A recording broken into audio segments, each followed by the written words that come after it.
Oh, ni baru nak hujan. Tadi cerah menderang. Oh, sila dah lebat Menderang. Terang benderang. Kena betul kan? Kau berani betul-betul kau ustaz kau ni. Aku bagi tahu kalau terang benderang itu pair dia tu. Subuh SBI. Kau tahu tu. Mana dia panggil cerah benderang? Itulah Ustaz, tadi saya tertarik dengan cerita tentang peristiwa Perang Badar tadi tu kan. Walaupun dalam keadaan berpuasa masa tu, tapi kita tentera Islam kita tetap memenangi peperangan tu kan. Jadi adakah ini memberikan signal kepada kita zaman sekarang ni bahawa walaupun dalam keadaan berpuasa bukannya masa untuk bermalas-malas, bukan mengambil puasa tu sebagai alasan untuk menjadi lemah, sebab kita dah ada orang kata bukti tentang peristiwa Perang Badar ni. Walaupun dalam keadaan yang lemah berpuasa tetap boleh berperang dan memenangi peperangan tu Ustaz. Ya. Ini saya rasa soalan yang paling terbaik lah dalam setiap soalan yang Abang Rahim tanya. Jadi apa nama dia sebenarnya puasa ni satu pentadbiran untuk mengubah keadaan biasa kita kepada keadaan yang luar biasa.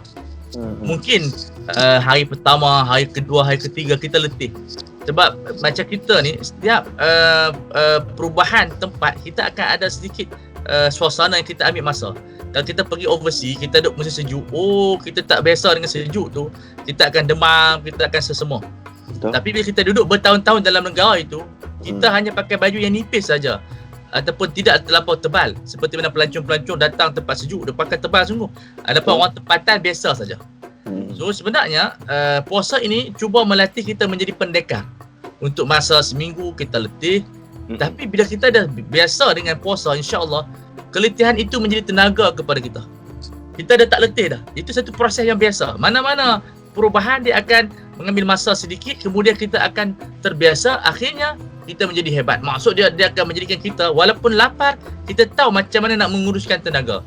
Seperti bila kita menguruskan waktu, dia panggil energy management is very important. Cakap macam Arab. Important. Energy pun dari segi management kita kena susun. Mana kita tahu dah nak kena tidur pukul berapa, nak kena makan banyak mana, nak kena rehat pukul berapa. Masa kita tak bulan puasa, kita tak tahu nak manage energi kita. Sebab kita lapar kita makan, lapar kita makan. Betul. Jadi kita ada sentiasa energi, tetapi dia ada kemudaratan dari segi perkumuhan. Kadang-kadang perkumuhan tak berlaku sebab perkumuhan dia berlaku dalam masa 5 jam. Tak sempat kita nak berlaku perkumuhan, kita sumbat lagi. Betul. Hanya berlaku di sana apa lebihan lemak dia yang dijermakan dalam bentuk kita punya ni lah, badan kita membesar kerana kita tak diterjemahkan dalam bentuk perkumuhan dan seumpama dengan dia. So puasa ini subhanallah dia cuba adjust badan kita balik supaya rehat, minda kita pun lebih bersih, tenaga kita pun bersih. Kita nak bercakap, nak mengumpat pun kita tunggu malam tu, tak larang lah nak mengumpat kata ke orang. Jadi kita dah tahu dah. Sebab tu sebagian ulama kata apa, bulan puasa bulan merancang. Bukan cakap rancang makan, rancang tenaga, rancang ibadat, rancang kebaikan.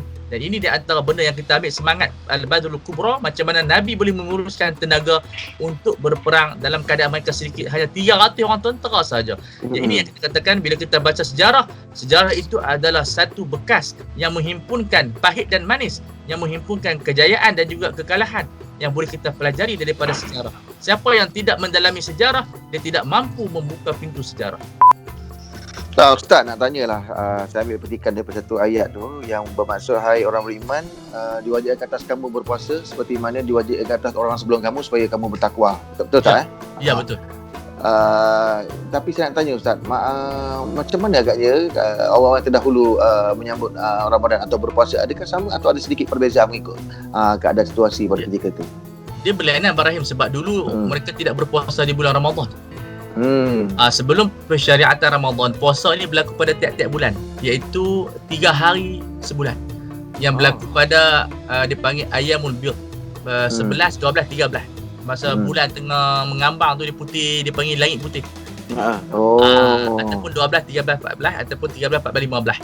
So pada waktu itu diwajibkan 3 kali sebulan, so 3 kali 12, 36 hari. Kita diringankan, cuma dibebankan dengan sebulan. Kalau tak duduk penat juga sebab kita kena puasa tiap-tiap bulan. Yalah. Ya, kemudian pula sebelum persyaratan zaman Nabi Muhammad SAW, kalau kita tidur nak waktu malam, kita tak boleh nak makan dah.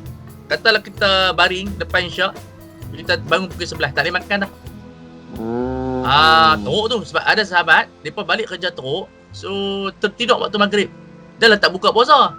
Mereka tidur. Lepas tu tak ada buka puasa. Iyalah. Orang banyak kali ada yang terbersetubuh dengan isteri lah macam-macam. Tak boleh lah zaman tu. Tapi Allah Ta'ala ringankan dengan bulan Ramadan. Dengan nikmat Allah, kita boleh makan. Lepas tu yang turun ayat kulu washrabu tu, siapa yang dah sampai ke ayat tu, kulu washrabu tu, ayat menerangkan makanlah. Waktu malam ni tak kira lah maghrib ke, yang penting jangan sampai subuh muncul. Kalau nak bersetubuh ke, nak makan ke, nak minum, tidak membatalkan niat puasa kita. Itu yang kalau kita tahu sejarah puasa ni, rupanya rahmat, bukan bala. Sebab zaman dulu lebih teruk puasa dia, Abang Rahim. Ayat dia. Kesimpulan yang saya dapat lakukan bahawasanya peristiwa ini merupakan hari-hari Allah. Wa dzakirhum bi ayyamillah, kata Allah. Ingatkanlah mereka dengan hari-hari Allah. Hari yang peristiwa yang sangat besar. Walaupun di sana zahirnya nampak penat, batinnya enak. Dalam kehidupan kita ni banyak benda yang kita nampak enak, batinnya tidak enak. Seperti buah-buahan, manggis hitam legam tapi dalamnya manis. Subhanallah. Begitulah kehidupan kita. Kadang-kadang diwarnai dengan kehidupan yang tidak enak dan tidak sedap dirasa. Namun bila kita buka dalaman dia, penuh dengan jauhar, lu'lu', marjan dan seumpama dengan dia. Maka Ramadan sebegitulah. Walaupun zahir kita adalah COVID-19, batinnya penuh dengan rahmat Allah Subhanahu Wa Taala, penuh dengan hikmah. Bersama dengan Ramadan ini kita banyakkan doa. Bulan ini bulan doa, bulan sedekah, bulan silaturahim. Walaupun kita tidak mampu untuk menziarahi kekasih-kekasih kita, ibu bapa kita boleh telefon, kita boleh buat Zoom, kita boleh buat apa saja yang kita boleh inginkan dan kita dapat mereview diri kita. Jadi saya nak tutup dengan satu syair yang telah dibuat oleh Hasan As-Sabit, seorang sahabat Rasulullah SAW, memuji Rasulullah SAW. Sebab kita bincang peristiwa di zaman Nabi, yang mana sahabat menyebutkan satu syair yang sangat masyhur, wa ajmalu min kalam taraqattu aini wa ahsanu min kalam talidin nisa'u khuliqta mubarra'an min kulli aibin ka'annaka qad khuliqta kama tasha'u. Tidak pernah mata melihat insan yang secantik Rasulullah sallallahu alaihi wasallam, tidak pernah dilihat wanita yang melahirkan insan yang secantik Rasulullah sallallahu alaihi wasallam. Kamu ini dilahirkan bersih daripada segala keaiban, seolah-olah kamu dicipta mengikut kehendak kamu sendiri. Dan inilah Rasulullah sallallahu alaihi wasallam, insan yang sangat hebat. Kalau kita tengok bintang di mana-mana pun, cantik bintang tersebut. Lautan yang sangat memberikan maklumat, memberikan faedah kepada yang dekat mendapat ikan semilang, yang tengah mendapat ikan yang lebih besar, yang dalam mendapati permata dan juga jauhar, lu'lu' dan juga marjan.